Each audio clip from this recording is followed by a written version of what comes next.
Meu nome é Vanessa Glória, eu sou professora e hoje nós vamos falar sobre o Referencial Curricular Nacional para a Educação Infantil. Então, vamos lá. Bom, aí nós temos os 3 volumes do Referencial Curricular, que é uma parte muito importante para quem está na área da educação ou está estudando pedagogia, e ainda tem aquela ilusão de que pedagogo é ficar olhando as crianças. Saibam que estão muito enganadas. Vamos falar sobre o Referencial Currículo Nacional para a Educação, e aí vocês saberão exatamente qual é o papel, a função de um pedagogo, de um educador dentro da educação infantil. Bom, vamos relembrar um pouquinho, né? Que a educação infantil, ela era antes só de caráter assistencialista. Estavam atentas apenas à alimentação, higiene e segurança física da criança, lembra? A Constituição Federal de 88 reconheceu o direito das crianças de 0 a 6 anos de idade. Lembram disso? Hoje, na verdade, é de 0 a 5, tá? E aí, então, elas vão para as creches e também para a pré-escola. Em 1990, o ECA, o Estatuto da Criança e Adolescente, veio garantir os direitos fundamentais para a criança e para o adolescente. Em 1996, aí vem a LDB, Lei de Diretrizes e Bases da Educação Nacional, né, que proclamou a educação infantil como direito da criança de 0 a 6 anos naquela época e dever do Estado, certo? Estabelecendo, então, aí a educação infantil como a primeira etapa da educação básica. Tudo bem? Vamos lá, temos muita coisa para falar hoje.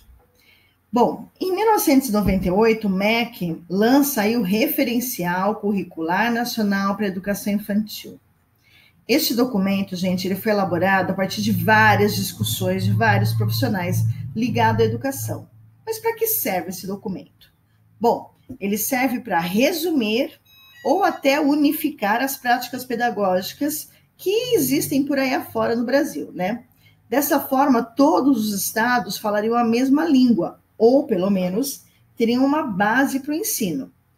Esse referencial ele tem como base as teorias do Piaget, Vygotsky e Vallum, que abordam a metodologia construtivista do desenvolvimento, do ensino e da aprendizagem. Só que ele é dividido em 3 volumes. O primeiro é a introdução, que é sobre o que a gente vai falar hoje, a formação pessoal e social, e o terceiro volume é o conhecimento de mundo, tá? Todos eles estão disponíveis na internet, pelo site do MEC, mas vou deixar disponível no final do vídeo, tem 3 links lá, e aí então vocês podem acessar.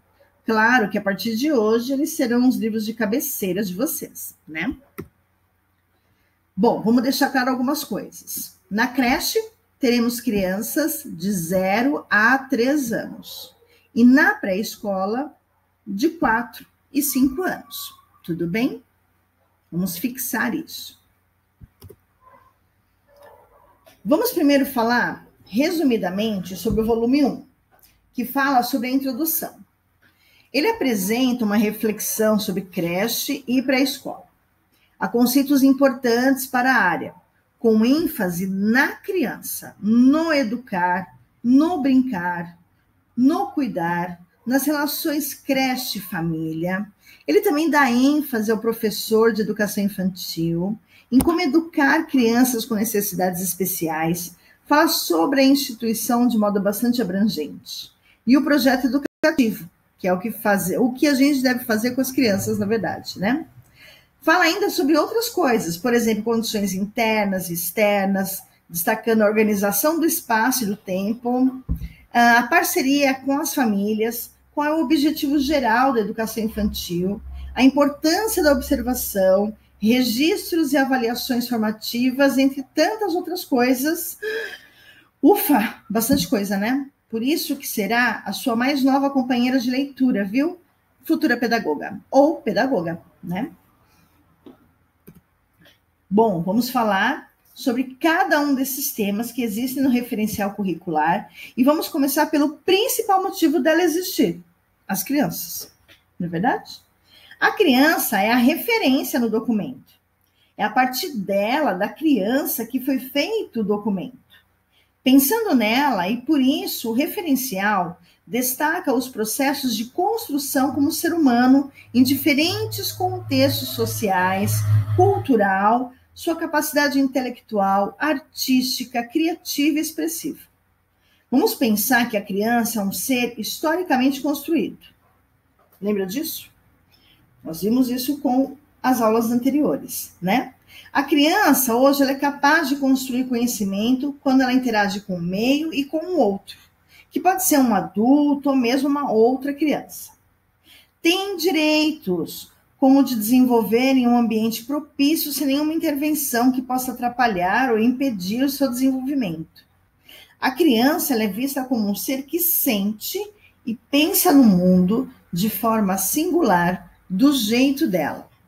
A criança aqui está sendo tratada como ela realmente é, muito diferente do que vimos nos vídeos passados, né? Que ela era vista como um mini adulto, lembra? No século XVIII, né? Século XVII, XVIII, ou como um ser incompleto, incapaz e improdutivo, ainda no final do século XVIII, começo do século XIX, né? Bom, adjetivos aí que, para mim, chega até a minimizar uma criança, não é verdade? Mas, enfim, hoje ela é olhada com outros olhos, ainda bem. Olha que bonitinhas. Impossível dizer que elas são incompletas, incapazes, improdutivas, essas coisinhas bonitinhas. Bom, vamos falar então sobre o cuidar, né, na educação infantil.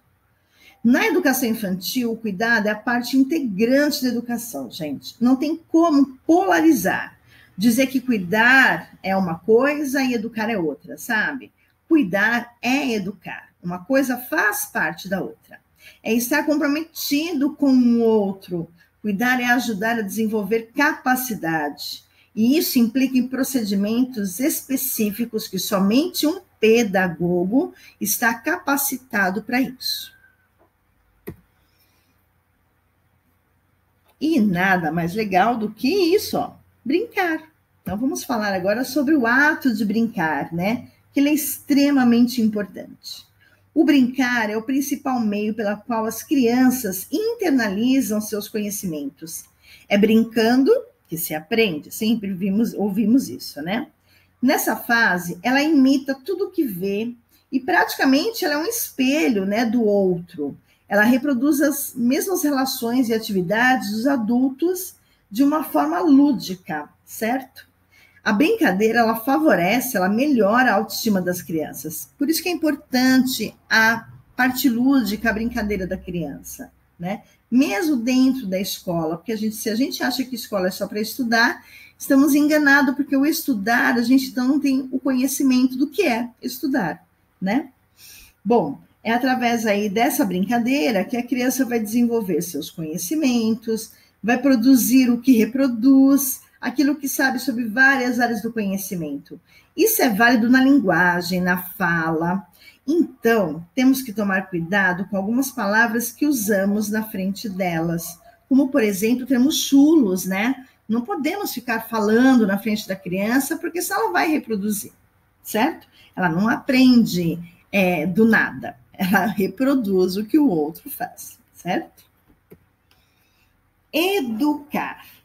Educar, gente, é sinônimo de cuidar. Cuidar é propiciar situações de cuidados, de brincadeiras e de aprendizagens. Todas elas devem ser orientadas de forma integrada, uma ligando a outra e respeitando a espontaneidade, o seu tempo, né? Cada criança tem seu tempo. Deve contribuir para a formação de crianças felizes e saudáveis. Educar está diretamente relacionado a favorecer condições de aprendizagem que favoreçam o desenvolvimento infantil, a partir de brincadeiras espontâneas e situações pedagógicas orientadas pelos professores. Esta é a fala de uma pedagoga e pensadora de educação infantil bastante importante, Alessandra Arce. Tudo bem até então? Vamos falar sobre quem vai fazer esse papel, né? Quem é que vai ajudar essa criança a desenvolver habilidades, né? O professor, claro, né? Bom, É constatado que o educador das crianças de 0 a 5 anos são profissionais formados e, por isso, denominados professor de educação infantil. Então, se você diz para alguém, eu sou professor, e alguém te perguntar do que você diz, de educação infantil. E aí, então, a gente subentende que você dá aula para as crianças de 0 a 5 anos, tá bom? Cabe ao professor trabalhar desde os cuidados básicos essenciais até saberes específicos das diversas áreas do conhecimento. Para quem não se lembra sobre as áreas, então vamos lá. Vou dizer: ciências humanas e suas tecnologias, ciências da natureza e suas tecnologias também, linguagens, códigos e suas tecnologias, e matemática e suas tecnologias também. Tudo bem? Então, essas são as áreas do conhecimento. Isso implica que o professor tenha uma competência polivalente. Polivalentes são os vários conhecimentos das várias áreas, tá bom? Bom, é o mediador entre as crianças e o conhecimento. Quem faz o conhecimento chegar aos alunos é o professor.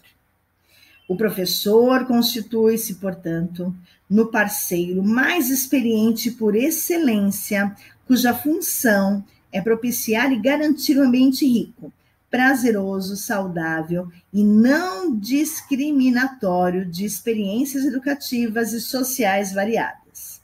Isso está escrito no Referencial Curricular Nacional para a Educação Infantil. Olha que coisinhas bonitinhas, né?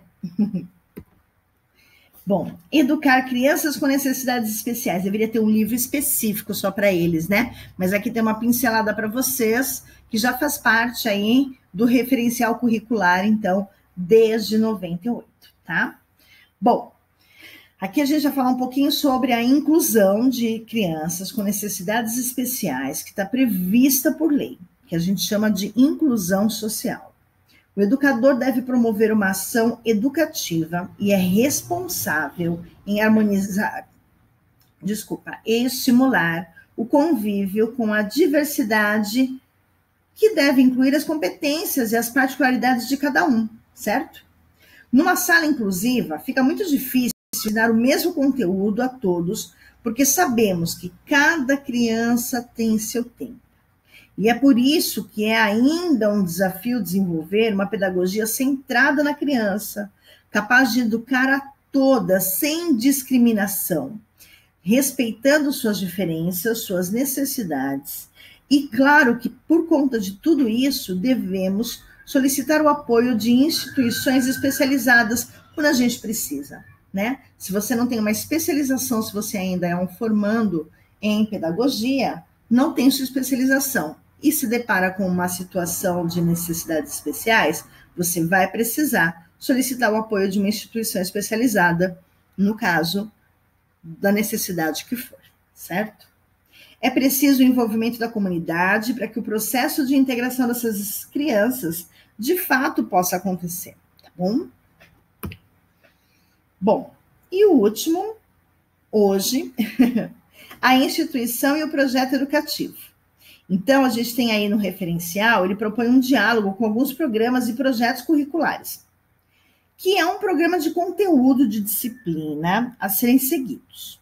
Podemos encontrar um amplo campo de interpretação, que pode ser de natureza externa ou interna, tá bom? A gente já fala sobre isso no próximo vídeo, tá bom?